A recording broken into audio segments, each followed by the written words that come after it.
Good morning, Bucknutters. Welcome to the Bucknuts Morning 5 here on Monday, August 5th, 2024. I am Dave Biddle flying solo on today's show. A lot of good stuff to get into. The first 4 days of Ohio State's practice were open to the media. They're taking today off. The players are. They're moving into the hotel later today, so they actually get the day off from practicing.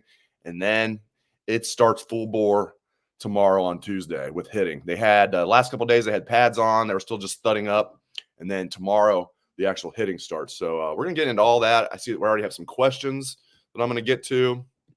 And we're going to talk about what we learned from these first 4 days and what that means for the Buckeyes with the season fast approaching.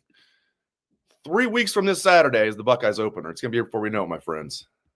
Before we do all that, I want to let you guys know about our returning sponsor. I love Factor Meals. It's great stuff. It's ready in 2 minutes, and it tastes good. Really good stuff that's ready in 2 minutes. These are not the microwave meals that we grew up on. All right, it's fantastic. And you guys can get a good deal. Fuel up for the rest of summer with Factor's no prep, no mess meals. Meet your wellness goals thanks to the menu of chef-crafted meals with options like Calorie Smart, Protein Plus, and Keto.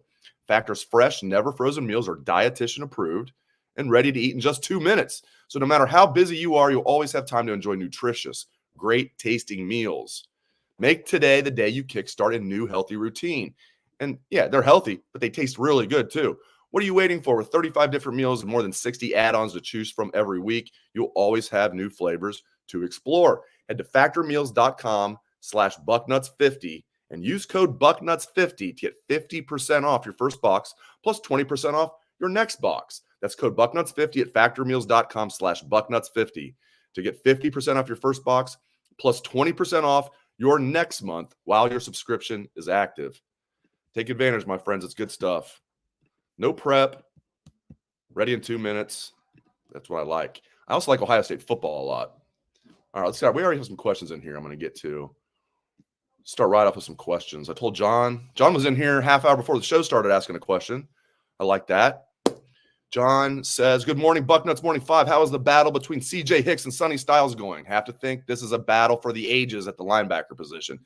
I love that we're starting out with this because it's definitely, the quarterbacks is obviously the sexiest position battle, but I think it's going to be Will Howard. We'll get to that in a moment. Will linebacker and right guard were kind of the two main things that I were really focusing on going into practice these last 4 days. And Sonny Styles was taking most of the first team reps. CJ Hicks was rotating in there, which was interesting because, as I'm sure you guys know, CJ was taking most of the first team reps during spring, and Sonny would rotate in there. I think both those guys are going to play a lot. I had a chance to ask Jim Knowles after practice on Friday, kind of the forecast. I said, I know it's early, Coach, but, how do you see that playing out? Obviously, not just talking about the first 2 days of camp because this is on Friday, but just where are they at now? How do you see that playing out? And he gave a really nice answer. He said, right now they're neck and neck, Sonny and CJ. He's not going to tip his hand. If let's say Sonny was a little bit of ahead, he probably wasn't going to say that anyway. But I think both those guys are going to play a lot this year. And what a good problem to have. Who's going to be the Will linebacker? Is it going to be this junior who's a former 5-star, or is it going to be this junior who's a former 5-star? Got to think one of those guys is going to step up and be a stud this year next to Cody Simon. Both of them step up and be a stud, even better. So I feel good about that Will linebacker spot. I have to think one of those guys is going to get the job done. And I think both of them are going to play a lot. And Knowles also said that they're going to use some 3 linebacker sets. We'll see how much. I'm sure they'll mix it in a little bit. I don't know how much. This is also important to point out. James Laurinaitis has said, I'm going to play as many linebackers that deserve to play. Okay, and I think Gabe Powers is in the mix too. He's not going to start because they like Cody Simon, but Gabe Powers looks good to me. He'll be on the 2 deep. He'll rotate in the game. I think all 4 of those guys are going to play a lot. So Cody Simon, and then his backup Gabe Powers, and of course the Will linebacker battle between Sonny and CJ. And I think it'll probably be Sonny's going to be the starter, but CJ's going to play a lot. So love that battle. Let's see. Let's get to some other questions here. Yeah, Mello agrees. He says, I'm calling it. Sonny starts with Cody. CJ rotates in. So I didn't even need to go on that long diatribe there. I could have just posted Mello's comment there. All right, here, let's get to this. This is from Thomas. With the left tackle locked in for this year, Josh Simmons, who was the most likely starter at left tackle next year? Well, Simmons could come back as a 5th-year senior, but he won't. I'm sure he'll go pro. Who's going to be the left tackle next year? I don't really know, to be honest. I mean, it could be George Fitzpatrick. It could be one of the Armstrong brothers. Could be Ian Moore. I really don't know who's going to be the starting, left tackle next year. I haven't got that far. All right, another one from Thomas. Is Tegra most likely to end up as a guard or tackle? Tegra Shabola, third-year sophomore, looks like he should be playing in the NFL right now. That's how he looks when I see him. And I think he's going to be the starting right guard. They're not repping him at tackle at all. Maybe next year he could play tackle. They're repping him at right guard right now. And that's going to be a good battle, I think, between Tegra and Carson Hinsman. Carson's also playing center. If Carson's not a starter, he's going to be a very valuable part of this offensive line, because if Carson Hinsman's not a starter, he's the backup center and he'll be the top backup guard at both guard spots. And I'm not ruling out that he's going to win that starting right guard spot. Having 12 starts under his belt last year at center is big for Carson Hinsman. And now he's a little bit over 300 pounds. He was a little under 300 pounds last year. You can tell he's definitely filled out. So Carson Hinsman, third-year sophomore. Tegra Shabola, third-year sophomore. Those guys are going to battle for that right guard spot. I think it'll be Tegra, but it won't surprise me if it's Carson. I like both those guys, and it's really cool that that's the one question mark on the offensive line. The other four spots, I think, have been solidified, no doubt about it, with Simmons, Jackson, McLaughlin, and that right guard, Josh Fryer. So the one that's unsettled, so to speak, is right guard, and I think it's a good situation. I think either Tegra or Carson will be good in that role. All right, let's get to some more questions here, my friends. All right. Hollywood Hagger. Hey, Dave, do you think McClain will be the third safety? Jalen McClain, redshirt freshman, Jalen McClain. Actually, he's a true freshman. True freshman, Jalen McClain. I don't. I think Malik Hartford will be. I think hit stick Hartford is your first safety off the bench. Then Jaden Bonsu. And then McClain's right there. McClain had a good spring. I won't be surprised if he's on the 2 deep, but I would say the best backup safety will be Malik Hartford. I'm not counting, I'm just talking about actual safeties, not the slot corner safeties, where Jordan Hancock starts. Jermaine Matthews is playing a lot there behind Hancock. So they're going to get Jermaine Matthews out there. He's going to be the first outside corner off the bench, although Calvin Simpson-Hunt's looking good too. Jermaine Matthews is going to be the first, slot corner off the bench. And when they go dime packages, he'll be he'll be that dime back that's in there. So Jermaine Matthews is going to play a lot. And when Jermaine Matthews is a sophomore, as a backup, your secondary is really good. This secondary is fantastic. I keep saying this, and I don't say it lightly. I think it's going to be up there with the 1996 secondary. And again, that's the gold standard. Saying a lot, because 2016 was an excellent secondary. 2019 was an excellent secondary. There's been others. I mean, when they won the national championship, excellent secondary in 2014.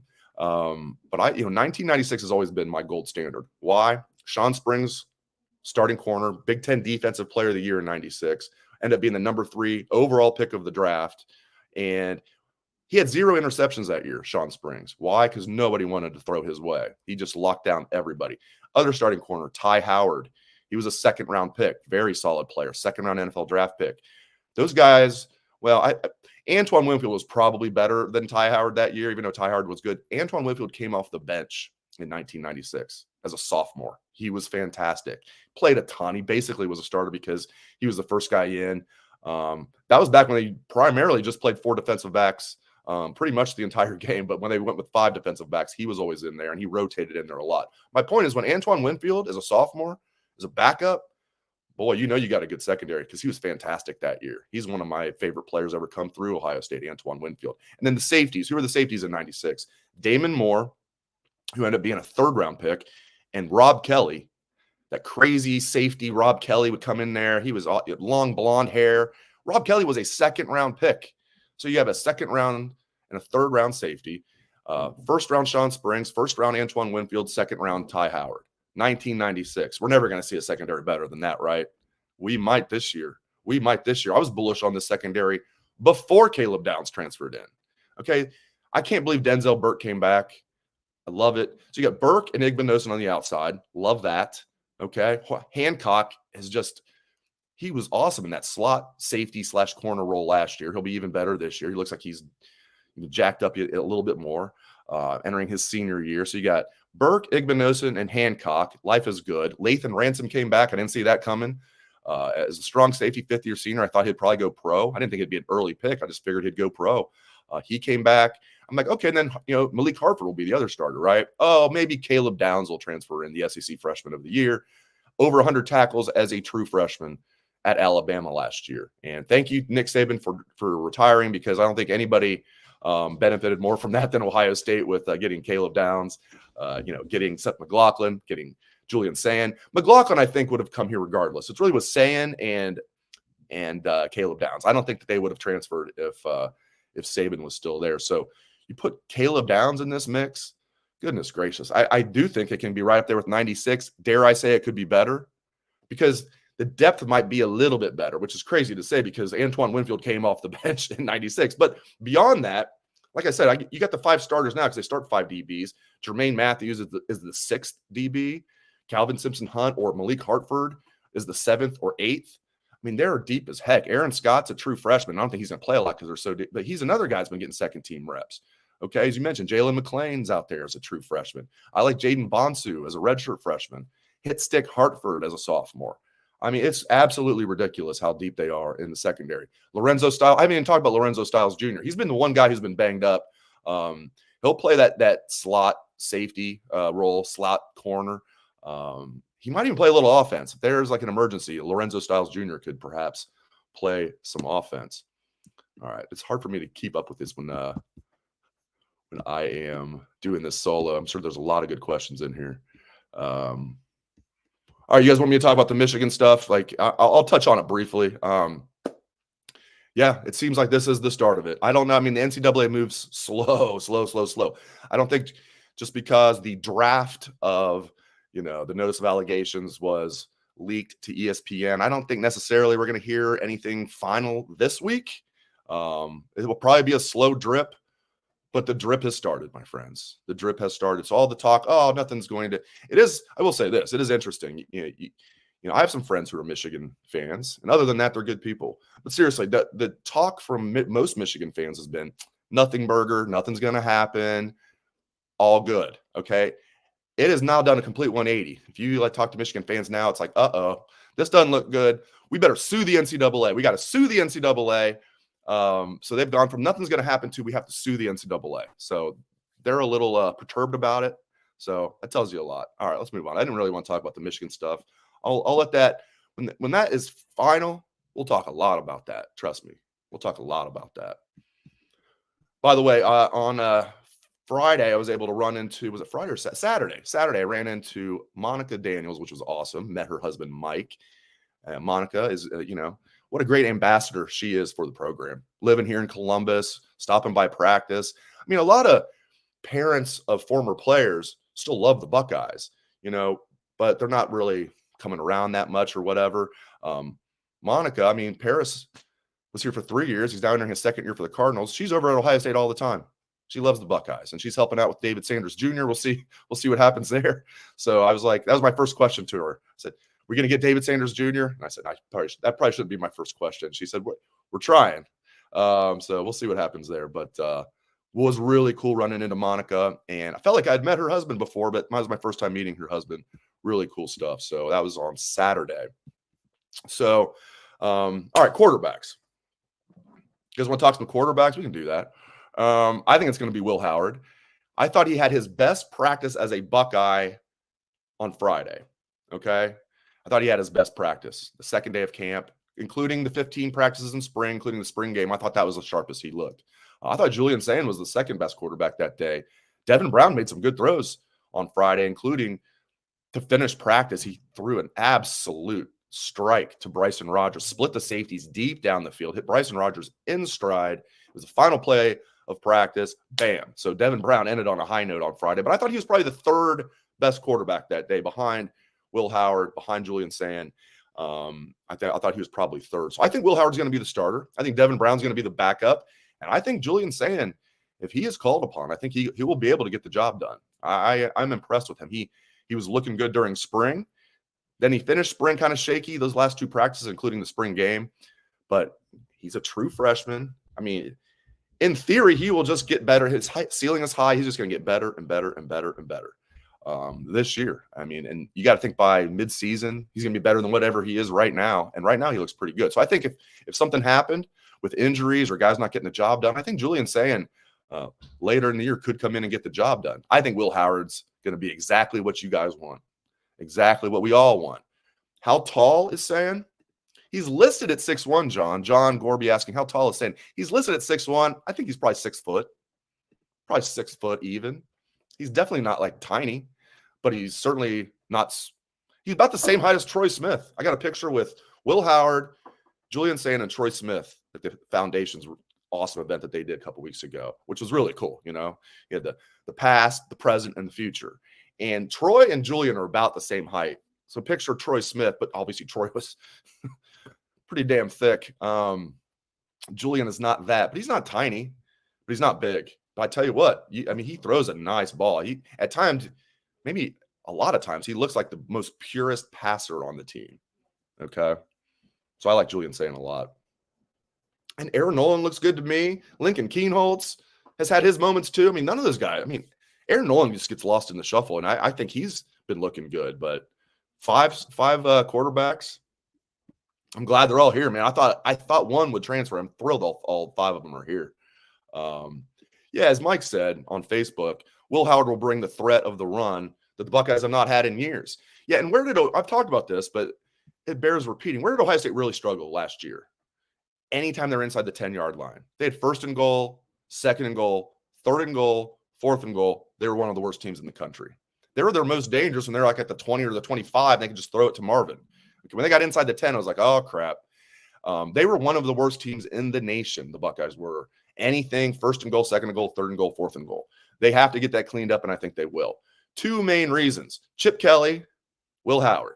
Okay, Chip Kelly's going to design. He's going to definitely turn that from a weakness into a strength. It's not going to go from a weakness to like average. I think Chip Kelly's going to turn that from a weakness into a strength. When they get inside the 10-yard line, they're going to be scoring touchdowns this year.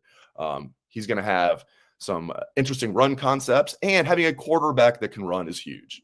Okay, not to pick on Kyle McCord, but name any quarterback that can't run. Last year with McCord, there was no threat of him to run. And if he did run, he didn't do it well. So if you're the opposing defensive coordinator, that is a dream scenario for you. You don't have to worry about the quarterback running. Okay, now you do. You have to worry about Will Howard running. If you crash down on the running backs, he's going to pull that ball and score a touchdown on you. Okay, and if you key on Will Howard, he's going to hand the ball. It's just beautiful that we have a quarterback that's going to be able to run the ball and an offensive coordinator that at one point in college football was one of the best head coaches in college football. And go back and look, his first couple years with the Eagles, Chip Kelly was actually good, 10-6 his first 2 years, 10-6. A lot of we know. We can go down the list of college coaches that go to the NFL and fail. Who's the greatest college coach of all time? Nick Saban. How'd he do in the NFL? Not as well as Chip Kelly. So it's like, and Chip Kelly's final year with the Eagles didn't go as well, and his time in San Francisco didn't go well. My point is, how many of these Steve Spurrier, not a good NFL head coach. Urban Meyer, obviously. So for Chip Kelly to be 10-6, 2 straight years in the NFL, pretty good. For him to be here as offensive coordinator still blows my mind. I frankly, even though I just talked about this, he did a good job as a head coach. I frankly would not want him here as head coach. Him here as offensive coordinator is just perfect. I love this staff they put together. Knowles entering his 3rd year as defensive coordinator. They've gotten rid of the guys that were in over their head that really shouldn't have been full-time position coaches. Parker Fleming, Corey Dennis. This staff they put together, very impressive. Very impressive. All right, let me do my final read here, and we'll get back to Ohio State football. A little bit of you guys got to try Mando. Mando is whole body deodorant for men. It's fantastic. I love it. Let me get you guys a good deal here. Mando. You see those commercials all the time, and I highly recommend it. All right, Mando whole body deodorant will be your new best friend. Mando is clinically proven to control odor for 74 hours. Safe for the whole body, pits, packages, feet, and everywhere in between. Stop odor before it starts. It's American made. That's right. USA, baby. It's available in 4 cologne quality scents. Bourbon leather is my favorite. Mando starter pack is perfect for new customers. It comes with a solid stick deodorant, cream tube deodorant. That's what this is. 2 free products of your choice like mini body wash, deodorant wipes, and you get free shipping. And luckily, I have a discount code to help you get hooked on my favorite smelling whole body deodorant on the market. New customers get $5 off a starter pack with our exclusive code. That equates to over 40% off your starter pack. Use code Bucknuts at shopmando.com. Shopmando.com, shopmando.com, and use code Bucknuts. There you go. Got to be smelling good, my friends. Can't have any BO out there. All right, let's get back to it. Let me check the comments out. I'm sorry, guys. It's hard to keep up on the comments and the questions when I'm doing the show solo. Dan Rubin is traveling today, which is why I'm doing the show solo. Dan and I will be doing the vast majority of the Monday shows together. All right, so where are we going to go next? Let's see. Let's go with we've done quarterback, we've done right guard, we've done will linebacker. We talked about the secondary as a whole. Where are we going to go next? Give me some topics here. What time do the players check in? I'm not exactly sure. It's sometime early this evening, I believe, or late afternoon. I don't think it's early. I'll have to check on that. Yeah, I mean yeah, exactly. So this coaching staff they put together is top notch. Even guys we don't even talk about. Like I really like the safeties coach, Matt Guerreri, who was the defensive coordinator at Indiana last year. He has a defensive coordinator experience now under his belt in the Big Ten. I think he was a good hire. He was Knowles' right-hand man when Knowles was at Duke. So I think, and he's a young guy, Matt Guerreri. I think he's a really good coach. Obviously, Tim Walton is fantastic. And James Laurinaitis being linebackers coach, I love that. And that helps Knowles kind of take a step back and just coach the entire defense. He always coached the entire defense, but he also was super focused on the linebackers. Now he can just focus on everything. Let James really focus in on the linebackers. And I think James Laurinaitis. Are any of us going to be surprised if James Laurinaitis is a head coach? I'll be surprised if he's not one day. James Laurinaitis has future head coach written all over him. Hopefully he'll be here as linebacker coach for a while. All right, let's get to some questions here. Mello, who do I prefer as RB1, Quinshawn or Trey? Well, I talk about a good problem to have, huh? Problem. This is nothing against Trey. I'm going Quinshawn. I love that we have both of them. But I'll say Quinshawn will lead this team in rushing. I like his durability a little bit more. He's a little bit more. Both of them are fantastic. But I'll say Quinshawn will be a little bit better than Trey this year. You see a lot of mock drafts that Quinshawn is the number one running back off the board in the 2025 draft. Number one running back off the board. Some of them has a first-round pick. We know it's tough to be a first-round pick as a running back. Staying with the running backs, Sean Schrock. Dave, how many carries do you think James Peoples will get a game? A decent amount for sure. Like, I think now in big games, if both of the top backs are healthy, let's say the Oregon game, for example, Trey and Quinshawn are both healthy, maybe like 4 or 5 carries for James Peoples at the most, probably, unless the game gets out of hand, which can't imagine it would, but maybe it would. But I think generally speaking, I expect him to get average 8 to 10 carries per game. He'll have some that's more than that, some that's less. But when we look back on it after the year, I think he's going to have around 8 to 10 carries per game because he's going to be that number 3 back, which means he's one injury away from being the number 2 back.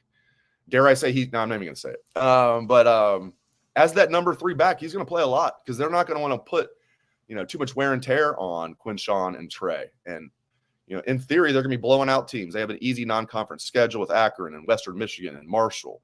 And they play some tough Big Ten teams. They also play some of the weaker Big Ten teams, like Michigan State, for example, Northwestern at Wrigley Field. That's going to be cool. I kind of lost my train of thought there, but we'll see what happens. Who do I think is going to be returning kicks and punts? Well, this is from Tom. Who do I think will be returning punts and kickoffs? Good question. The guys that are returning punts in practice right now are Jeremiah Smith, Carnell Tate, Brandon Ennis, Jaden Ballard, Emeka Egbuka, and I feel like I'm leaving one guy out, Bryson Rogers, those 6 guys. Caleb Downs a little bit. I don't think they're going to use Caleb Downs as a punt returner. I'd love to see Jeremiah Smith back there. I mean, but I don't know. I mean, he's repping back there. Brandon Ennis, I think, is a good option. Jaden Ballard was the guy last year. I think Carnell Tate could be good in that role. I don't really know who's going to be the main guy, but here's the thing. They've got to find – they've got So many explosive guys on this team. Find a guy that can take it to the house every once in a while.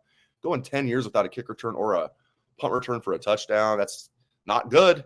Not good. Jalen Marshall was the last one to do it, and that was in 2014, the national championship year. So they've got to find a punt returner that is dangerous. Now, obviously, the first order of business is securing the football. We all know that. They've got plenty of guys that can do that and are explosive. Find one that you trust that you can put back there that can put fear in the opposing team's punt team. Okay, kickoff return.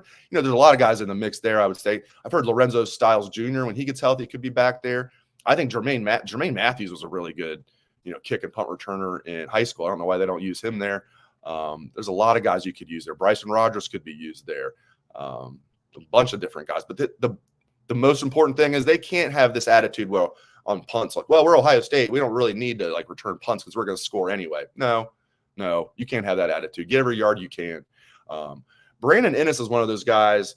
He's not a blazer, but he kind of has that he's quick, and he's got that north-south, and he's tough. I can see Brandon Ennis being a good punt returner. Maybe not the blazer, but a guy that can get that, go north-south, get you 10 yards every time or close to it. So they've got to figure that out. All right, let's get to some of your questions.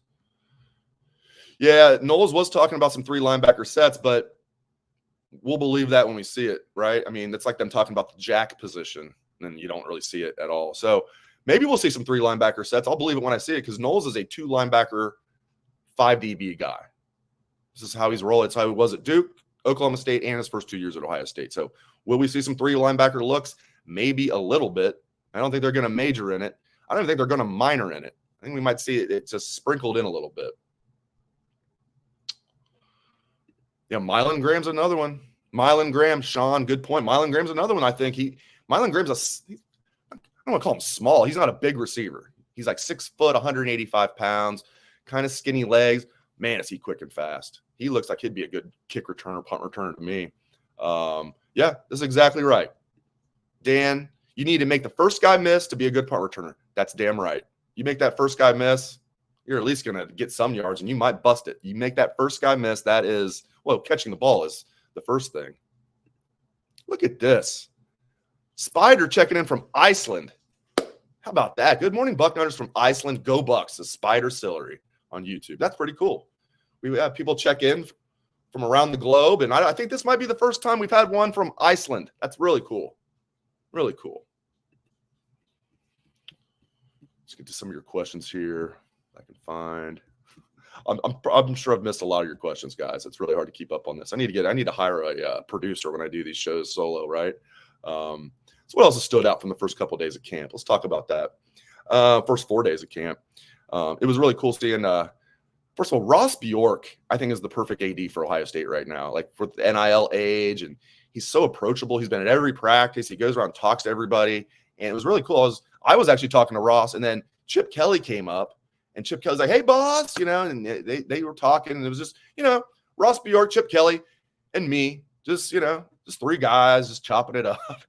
They were chopping it up, and I was just kind of observing, but that was really cool to see Ross Bjork and Chip Kelly. I was just standing there, talking for like 5 minutes. Love Ross Bjork. I love Gene Smith too, but I think, for this new age, Gene was perfect for, the last 19 years. I think Ross is good for this new age because there's been so many changes. And I can see if you're Gene Smith, I can see why you weren't a big fan of some of these changes, right? Ross embraces it, though. Ross embraces it, and I think he's going to be a really, really good AD here. Hi, Deetra, Mrs. Sanchez. I keep hearing great things about you. I can't wait to meet you in person. And Deetra says, Dave, he really is. I haven't met an AD like him, meaning Ross Bjork. Yeah, he just seems like he's just exactly what Ohio State needs right now. And I love that he's always out there. Yeah, and I like, thank you, Doreen. New president, too. I like President Carter a lot. I liked President Johnson, who was here for like a year. I liked her. But I was not a fan of the guy before her. But I really like President Carter, Admiral Carter. Okay, this guy was a fighter pilot. This guy, he's a badass. Admiral Carter. President Carter, I think he was a very good hire for Ohio State. Drake was the president that I didn't care for at all. I'm sure most of you share that sentiment. But I like Christina Johnson. I thought she was good, and I really like Admiral Carter. Love him. But Ross Bjork, perfect because he gets NIL and then some. So Hancock is so good. Jordan Hancock is very good. What's great about this with Jordan Hancock in the slot was he didn't even practice that going into last year. And then they moved him there mid-season, and he was good right away for the rest of the year, right? He was really good. Now he has that experience under his belt, and he's trained for that position all offseason. Jordan Hancock's going to have a big-time senior year. This secondary is absolutely ridiculous. It's too bad we don't have any when these guys all leave, it's too bad we don't have any really good corners coming in next year. Oh, wait, we got Devin Sanchez, the number one corner in the country, coming in. Hopefully Naeem Offord stays with the Buckeyes. So it's like, just keep reloading. Aaron Scott's a freshman this year. Devin Sanchez will be a freshman next year. Just keep reloading. BIA. I had a chance on Saturday to do a piece with CBS Sports. They sat down with Denzel Burke, Tim Walton, and they brought me in to talk about this secondary. And that was really cool. So that's going to be on CBS an hour before Ohio State's first game. So 2:30 on August 31st on CBS. Buckeyes kick off at 3:30 against Akron. They're going to have a show from 2:30 to 3 all about Ohio State and the DBs. And that's where you can see that. So Tim Walton, Denzel Burke, yours truly talking about the DBs. And again, an hour before Ohio State's game begins on the 31st on CBS. So that'll be really cool. I love that CBS is a full-time partner now with the Big Ten. They were kind of a half partner last year. I think they had 7 games.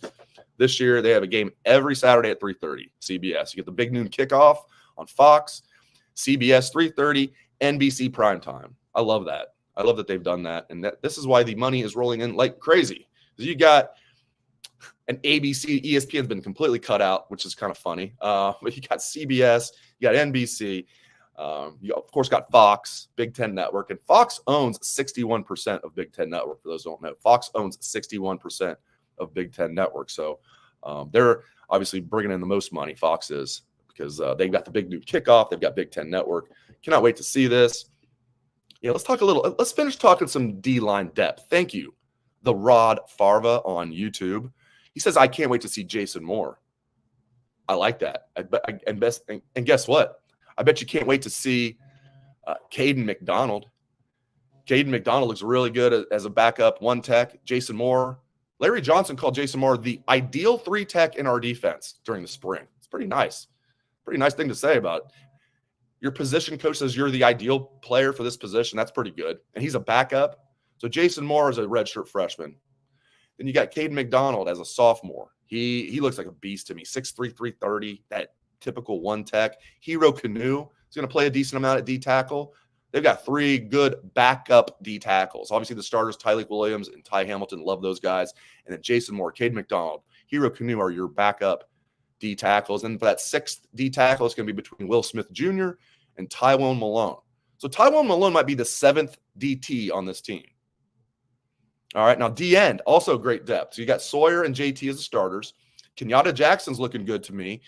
Kind of didn't have a great spring. He's looking good. He came in ready to roll, and Knowles was talking him up too. Caden Curry looks good. And Mitch Melton is a 5th-year senior. I hope he stays healthy because I think he can have a nice final year for the Buckeyes, Mitchell Melton. So you got 3 backup defensive ends right there. They're going to play a lot. Could Edric Houston get in the mix? Maybe, but I think he'll probably be he'll be on the travel squad. He's not going to redshirt. There's no way Edric Houston's going to redshirt, but I don't think he'll pass Mitchell Melton or any of those guys to be one of the top backups. He'll probably be that 4th backup defensive end. So we'll be on the 3 deep, probably not the 2 deep though, but I'm glad we have Edric Houston as the 6th defensive end. Are you kidding me? So the depth, I go back and forth on whether the depth is better, not just the depth, but starters and the backups. Who's better, the defensive line or the defensive backs? I mean, it's unbelievable how stacked they are on the D line and in the secondary. And I like the linebackers too with Cody Simon, Gabe Powers backing him up. And as we started the show, who's going to be that will linebacker? Whoever it is going to have a good year. Sonny Styles or CJ Hicks. You got to think if one of those guys is going to break out as a star, if we look back on it a couple years from now and say, yeah, that guy ended up being a star, you have to think this is the year that's going to happen.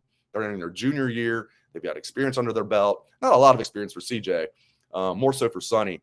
And I think Sonny will probably be the starter, but CJ is going to play a lot, and that's a great situation to have. Who's going to be our will linebacker? One of these 2 former 5-star studs who are entering their junior seasons. All right, great stuff, guys. I appreciate it. Man, this flew by. I didn't think I would be doing a 35-minute show here, but a lot of good stuff to talk about. Really appreciate you guys tuning in for the show. Thank you for your comments and your questions. Thanks to everybody listening to the audio-only version podcast. Thanks to all of you who are here for the live version. Really appreciate it. Practice is tomorrow. Again, they have today off, moving the hotel, like I said earlier. Tomorrow, practice again. And after practice, get this. We're going to interview Chip Kelly and the quarterbacks. Pretty good. Pretty good. Chip Kelly and the quarterbacks tomorrow after practice. Keep it locked to Bucknuts for that. Appreciate you guys. Hope everyone has a great rest of your day.